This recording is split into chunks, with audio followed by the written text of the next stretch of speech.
안녕하십니까. 검정고시 고졸 도덕 김태수 선생입니다. 자, 오늘 7번째 시간이고요. 자, 이제 우리 책의 편성으로는 3장, 그 다음에 자, 전체 대단원으로는 자, 2번째 단원 들어가는 시간입니다. 자, 3장 그 대단원 제목은요. 사회정의와 윤리 해가지고요. 자, 2번째 단원, 대단원은 사회정의, 그 다음에 사회윤리, 사회도덕 이 부분을 공부하는 겁니다. 자, 그래서 대단원 1단원, 그러니까 1장과 2장은 개인과 도덕, 개인과 윤리 이 부분을 배운다면 자, 이제 2단원은 사회와 도덕, 그 다음에 사회와 인간, 사회와 윤리, 그 다음에 사회윤리의 가장 대표적인 단어인 정의 이런 것들을 공부하는 단원이 대단원 2단원입니다. 자, 그 중에서도 오늘 첫 번째 시간으로서 자, 사회제도와 그 다음에 정의라는 가장 대표적인 두 개의 단어를 지금부터 정리해 볼 겁니다. 자, 사회제도라는 말이 나옵니다. 자, 우리가 첫 시간에 공부했던 내용 중에 이게 있습니다. 인간은 무슨 동물이다? 인간은 사회적 동물이다라는 내용을 처음에 공부했습니다. 자, 인간은 사회적 동물이다. 누가 말한 거예요? 아리스토텔레스라고 하는 도덕의 여러 부분에 걸쳐서 나오시는 분이 말한 건데, 자, 인간은 사회적 동물이기 때문에 본의 아니든 좋든 싫든 간에 다른 사람들과 같이 더불어 살아갑니다. 자, 그런데 인간이 사회적 동물이기 때문에 다른 사람과 더불어 살아가는 과정 속에서 뭐가 생길 수밖에 없어요? 자, 아무리 좋고 사랑하는 사회라고 할지라도 갈등이라고 하는 게 생길 수밖에 없습니다. 이거는 여러분들 보충 설명 안 드리더라도 다 아실 겁니다. 자, 그러면 이 갈등을 예방하기 위해서, 그 다음에 조정하고 통합해 나가기 위해서 사람들은 뭘 만든다고 했습니까? 지켜야 될 사회 규범을 만든다고 했죠? 자, 그래서 사회 규범의 가장 대표적인 게 사회적인 습관. 자, 사회적인 습관은 거꾸로 돌려서 관습이라고 하는 사회적 습관을 만듭니다. 자, 그래서 관습에서 여러 가지 사회 규범들이 나오는 거예요. 그래서 자, 관습에서 나온 사회규범 중에서 여러분들 첫 번째로 뽑을 수 있는 게 뭐가 있을까요? 도덕, 그 다음에 예절. 자, 도덕이라고 하는 건 뭐예요? 선한 마음이죠.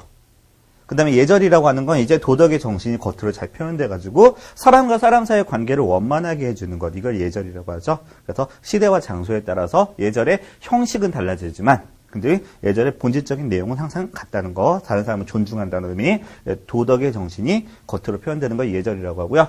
그 다음에 또 뭐가 있습니까? 자, 사람은 왜 죽을까라고 하는 공포심 때문에 만들어진 종교라고 하는 것도 있죠. 자, 여러분 기억나십니까? 나도 언젠간 죽는다라고 하는 걸 알게 되었을 때, 전 기억나거든요. 제가 7살 때였어요. 그래서 7살 때 저도 어느 순간에 죽는다라고 하는 거 처음에 알게 됐는데 그때 너무 무서워가지고 그때 대전에 이제 큰아빠 집에 있었는데 제가 놀이터에서 혼자 엉엉 울었던 기억납니다. 그래서 사촌 누나들이 지나가다 놀래가지고 막 달려왔던 거 기억나는데 자, 인간의 가장 근원적인 공포의 근원은요 죽는다는 거예요. 인간이 자신의 유한성을 인식하면서 여러 가지 공포를 가져오게 되는데 그 공포를 이겨내는 방법으로서 이제 많이 대표적으로 나온 게 종교죠. 그래서 종교 규범도 자, 관습에서부터 나오고요. 그다음 뭐도 있습니까? 그다음에 마지막 하나 남았어. 뭐 있어요? 법이라고 하는 것도 있죠. 자, 법이라고 하는 건 뭐예요? 관습, 도덕, 예절, 종교, 법 이런 것 중에서 만약에 지키지 않으면 사회가 유지될 수 없는 거. 그래서 법이라고 하는 건 뭐를 가지고 있습니까? 지키지 않으면 넌 처벌받아요. 강제성을 가지고 있죠. 자, 그래서 관습에서부터 시작해서 이런 것들이 나오고요. 반대로 이런 것들이 또 뭐에다 영향을 주기도 합니까? 관습에도 영향을 주기도 합니다. 자, 이런 것들을 가리켜서 사회규범이라고 합니다. 자, 그럼 이 사회규범들 중에서 그 사회가 이런 것들은 제도화시켜서 말 그대로 자, 정책이 됐든 법이 됐든 간에 이런 것들은 사회에서 이렇게 만들어 나가기 위해서 유도하기 위해서 명목적으로 보여주는 것. 우린 이렇게 하기로 한다. 이렇게 할 것이다. 자, 그래서 사회 규범들 중에서 그것들을 뽑아가지고 우리에게 보여주는 것. 그걸 가리켜서 뭐라고 하냐면 사회 제도라고 합니다. 그래서 이런 사회 규범들 있잖아요. 자, 이런 사회 규범들 사이에서 자, 여러 가지 행동을 일정한 방향으로 이끄는 조직화된 관행과 절차. 그래서 관행과 절차, 뭐가 됩니까? 관습이죠. 관습 중에서 사회에서 우리 이렇게 할 거다라고 하는 걸 보여주는 걸. 그걸 가리켜서 사회제도라고 합니다. 자, 그럼 사회제도는 여러 가지 기능을 하는데요. 자, 첫 번째, 구성원의 욕구와 목표를 충족시켜준다. 자, 뭐죠? 자, 구성원의 욕구와 목표를 충족시켜준다. 자, 사회가 왜 존재해요? 인간을 위해서 존재하는 거잖아요. 그 사회 구성원을 위해서 존재하는 겁니다.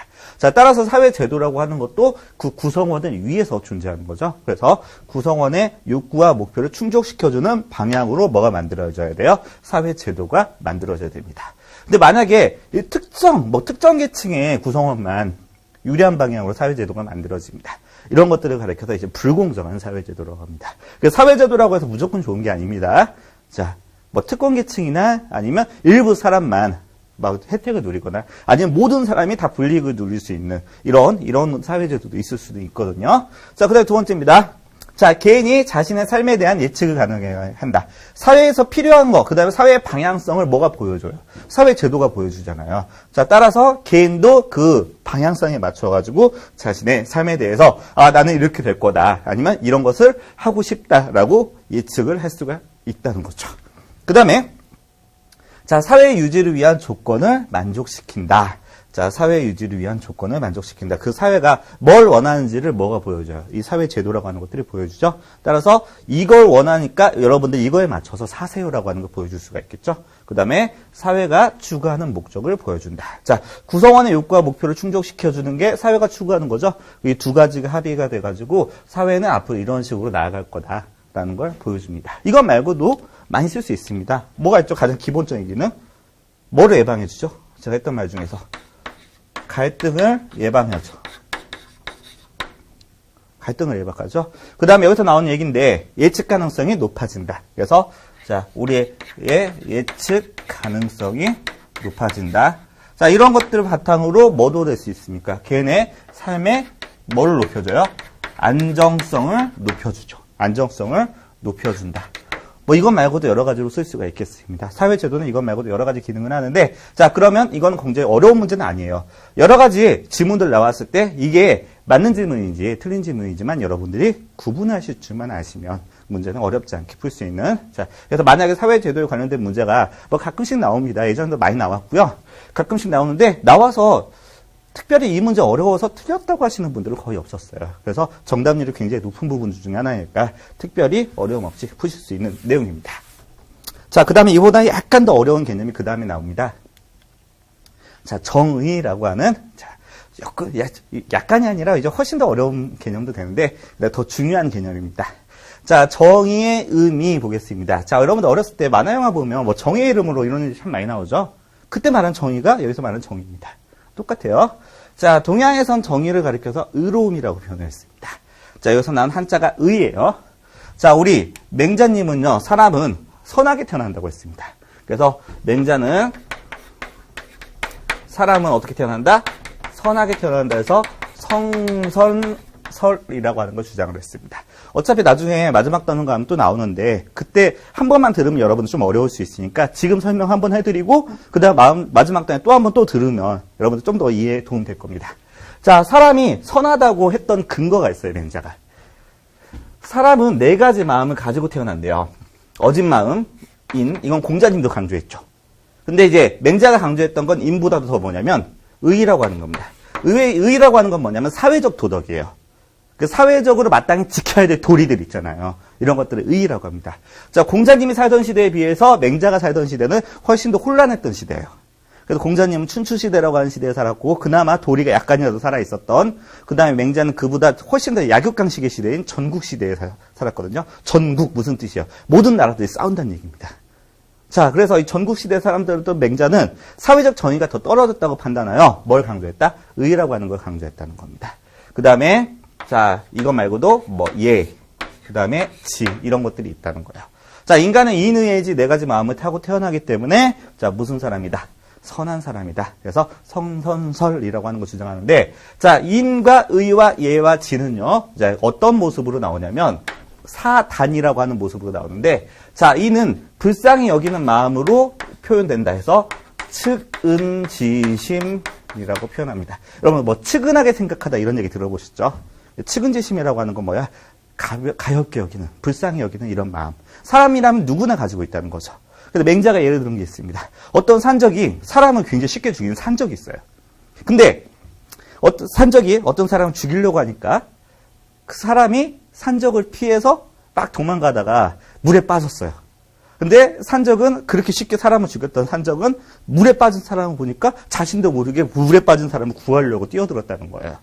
그래서 이렇게 사람은 본의 아니지만 항상 모든 걸 가볍게 여기는 마음인데 이거 측은지심이라고 하고요. 이인이 표현됐다는 겁니다. 자, 그 다음에 의가 표현되는 마음이 있다는 거예요. 악을 미워하는 마음, 수호지심이라고 하는 게 있다고 했습니다. 그 다음에 예가 표현되는 마음은 자, 사양할 수 있는 마음, 사양지심.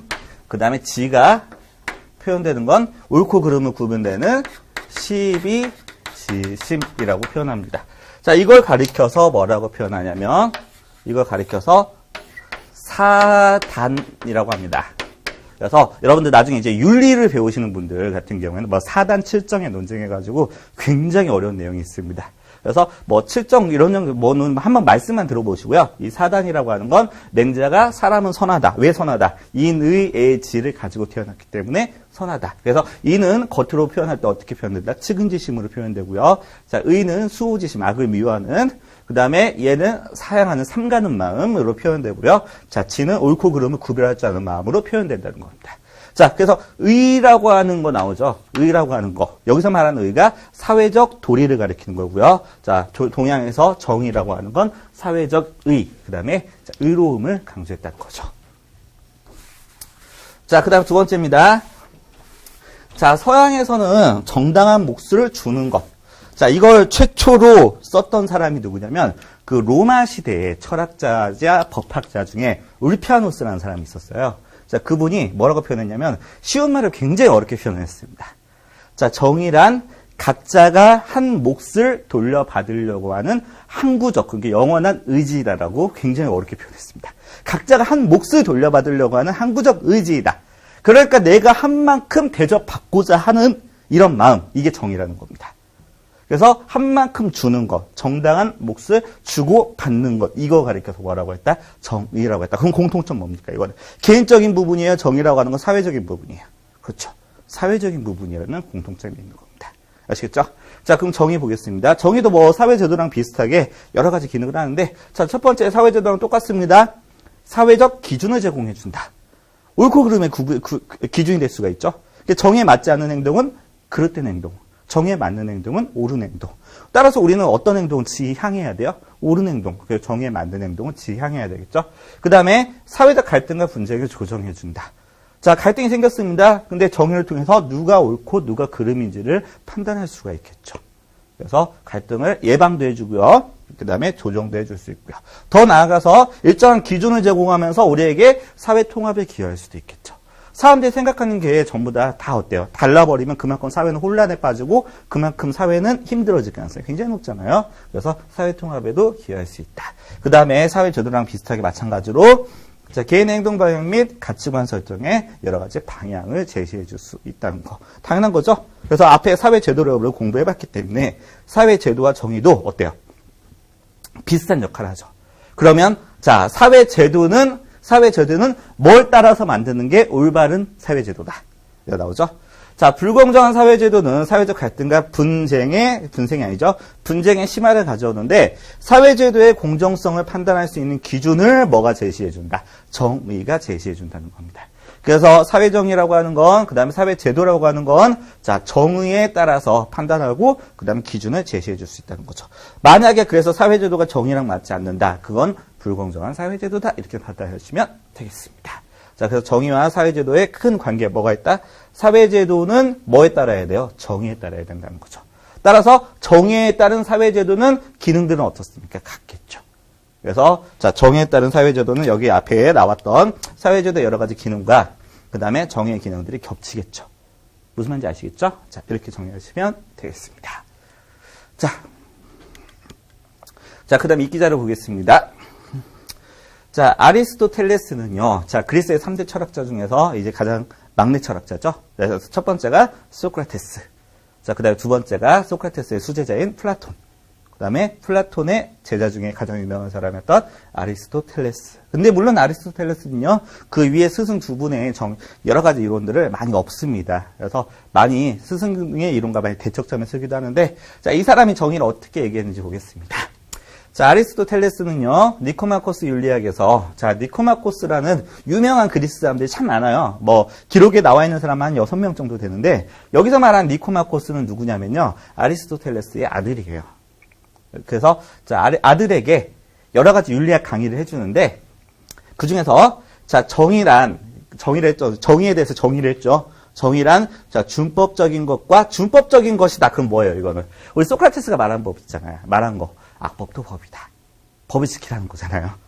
그래서 거기서 말한 것처럼, 자, 법을 지키는 것, 그게 준법적인 것과, 그 다음에 공정한 것을 포함하며, 지금까지 우리가 공부했던 정의는 뭐예요? 공정한 거였잖아요. 그래서, 자, 공정한 것 플러스 이제 준법적인 것. 그래서 사회 제도가 있으면, 법도 이제 사회 제도잖아요. 그거 지키라는 거죠. 이것도 정의라는 겁니다. 그래서, 자, 공정한 것과, 그 다음 사회 제도를 준수하는 것을 포함하며, 자, 부정이란 무법적인 것, 그 다음에 불공정한 것을 포함한다. 자, 무법적인 것이 부정이라고 하는 건 소크라테스가 말한 악법도 법이다를 어느 정도 따라가는 거죠. 따라고 말했다. 자, 아리스토텔레스는요, 정의를 준법성의 원리와 지나친 이득을 탐하지 않는다는 균등성의 원리로 강조했다. 자, 아리스토텔레스가 굉장히 강조했던 내용이 있습니다. 그게 뭐냐면요, 여기서 이 말이 비슷한 건데, 아리스토텔레스는요, 이 중용의 도를 굉장히 강조했습니다. 자, 중용이라고 하는 건요, 두 가지 사이예요.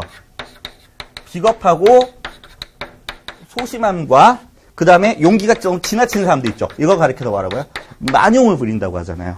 이 사이에서 치우치지 않는 마음을 잘 지키는 거 중용이라고 합니다. 어떤 사람이 칼을 든 강도를 봤어요. 근데 자기는 무장하죠. 뭐 무기가 없어요. 그러면 어때요? 칼을 든 강도한테 덤비는 게 정일까요? 아니면 도망가는 게 정일까요?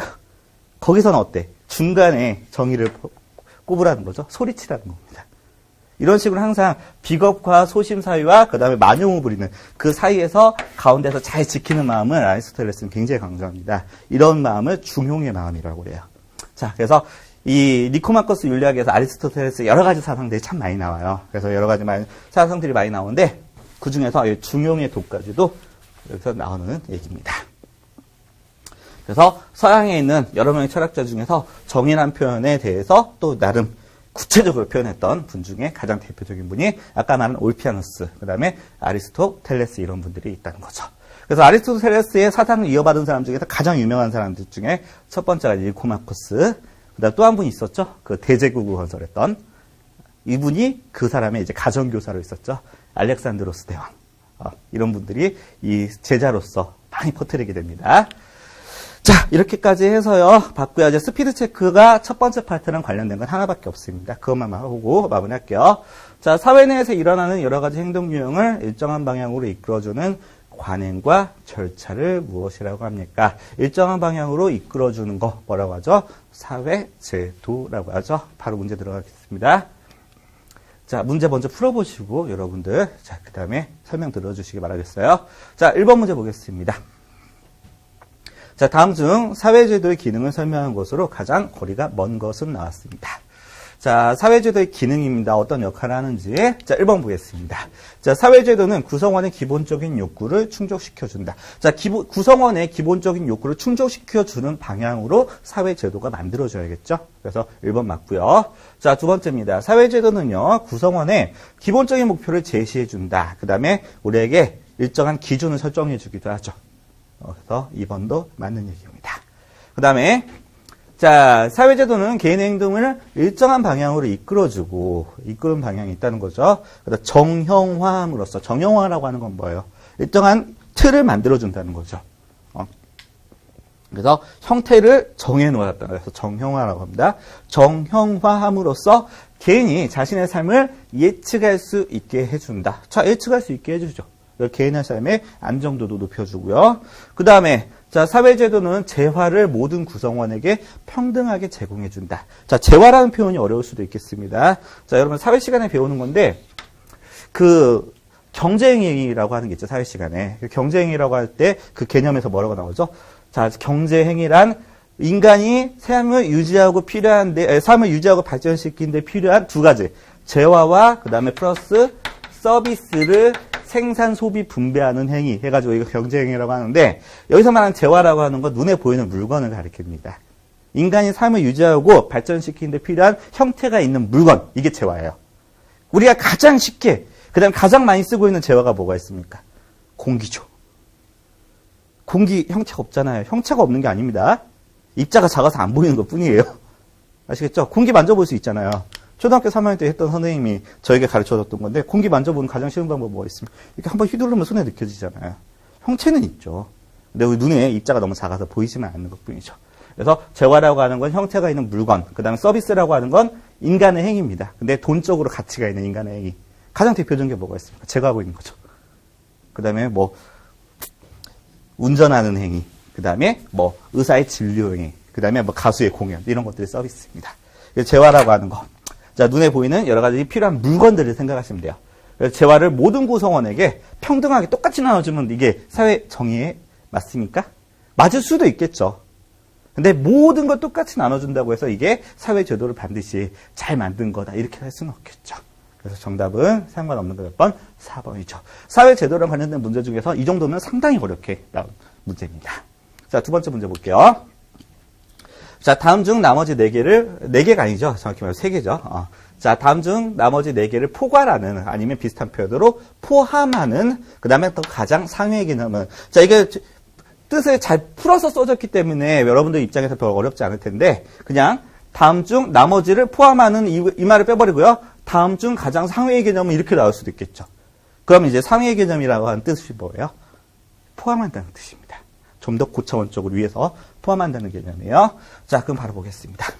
자, 가족제도, 교육제도, 정치제도, 사회제도, 그 다음에 여러 가지 법제도, 국가의 정책, 이런 것도 전부 다 포함하는 말은 4번에 나오는 사회제도겠습니다. 그래서 사회제도 속에는 이런 것들이 전부 다 들어간다. 이렇게 이해하시면 되겠고요. 자, 그 다음 3번 문제입니다. 자, 다음에서 공통적으로 설명하고 있는 내용은 무엇입니까? 라고 나왔어요. 자, 보기에서, 자, 객관적이고 중립적인 입장에서 정확하게 판단하는 것.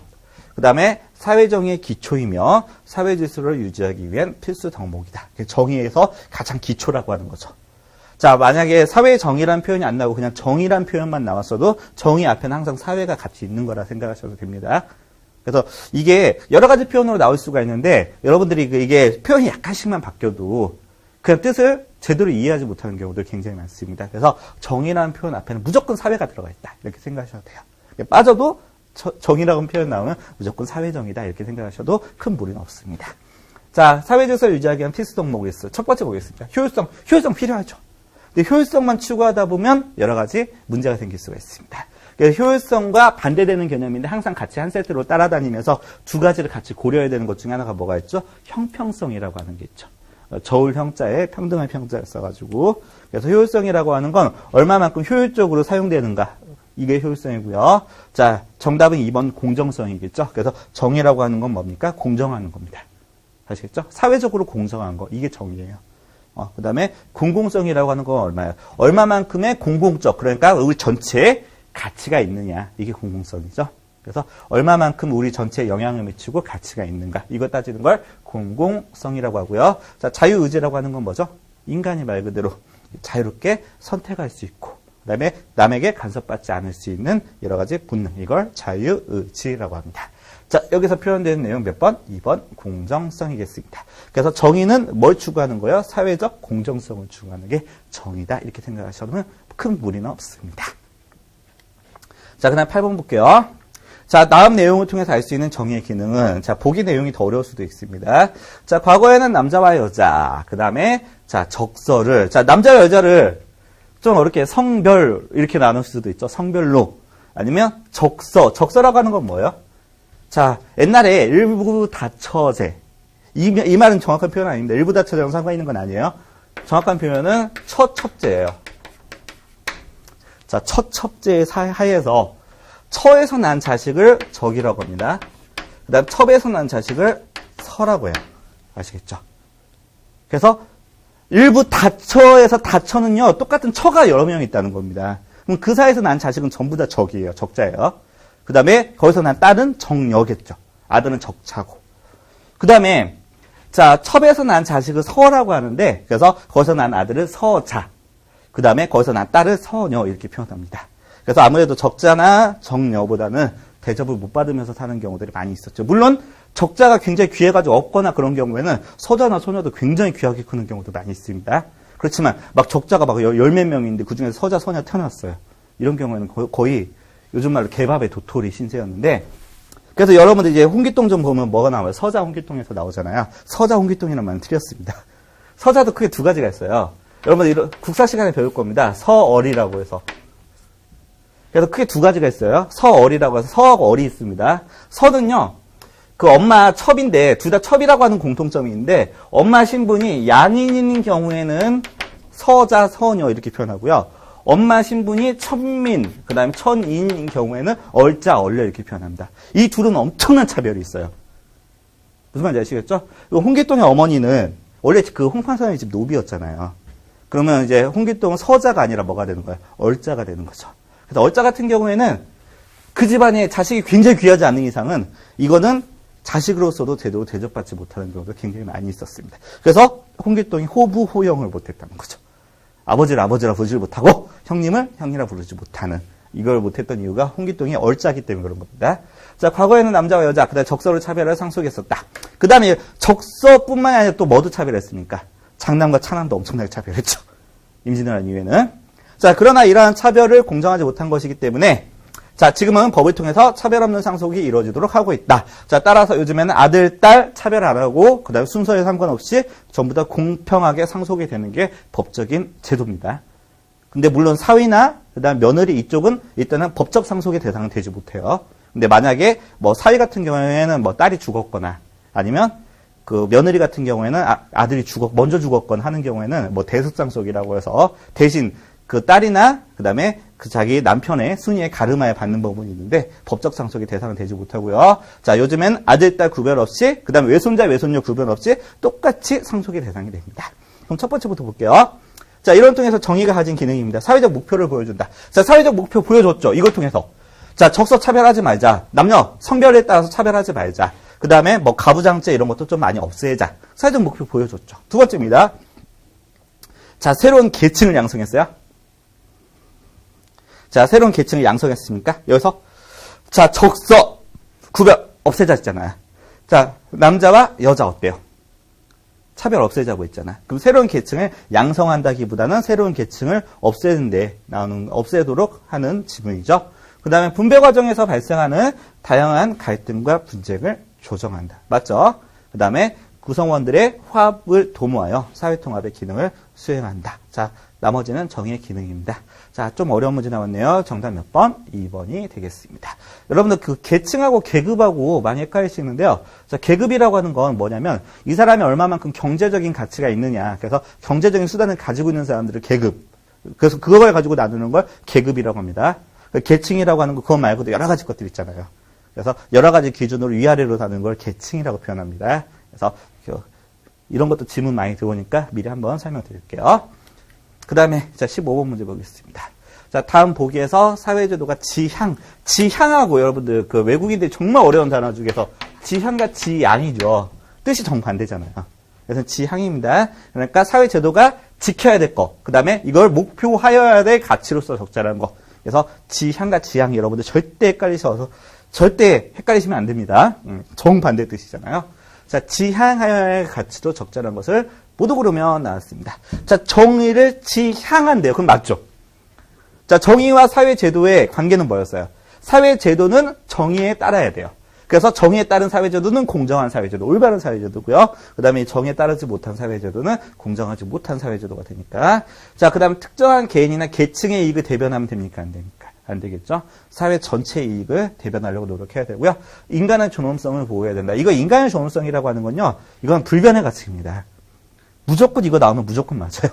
아시겠죠? 그래서 인간의 존엄성이라고 하는 건 어떤 경우에도 침해받을 수 없는 거고요. 그 다음에 공동선. 자, 이제 좀 어려운 표현도 나왔죠? 예전 교육과정에서 참 많이 나왔던 얘기인데 요즘에 이제 안 쓰는 용어기도 합니다. 자, 공동선. 사회 전체의 이익입니다. 아시겠죠? 개인의 이익과 사회 전체의 이익 중에서 사회 전체의 이익을 추구한다. 사회 제도니까 사회 전체의 이익을 추구하는 거 맞죠? 그 다음에 사회 구성원 모두의 행복을 추구한다. 이것도 맞겠습니다. 그래서 자 정답은 맞는 거 기억, 그 다음 디귿, 리을, 미음 해서 정답 몇 번? 4번이 되겠습니다.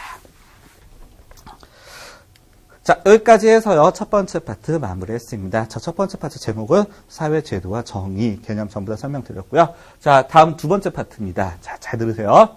사회 정의와 윤리에서 두 번째 파트에서 정의의 종류가 나오는데 아마 여러분들이 생각했을 때 얼마만큼 피부에 와닿을지는 모르겠습니다. 먼저 읽어보신 분들 같은 경우에는. 근데 아마 도덕 전체에서 가장 하이라이트 단원이라고 생각해도 크게 무리가 없는 굉장히 중요한 파트 중에 하나니까. 근데 양도 많고 문제도 많거든요. 그래서 여러분들 이 부분은요, 특별히 더 신경 많이 써서 들어주셔야 됩니다. 아시겠죠? 자, 그러면 자 다음 시간에 정의의 종류로서 여러분들 만나 뵙도록 하겠습니다. 자, 수고 많으셨습니다.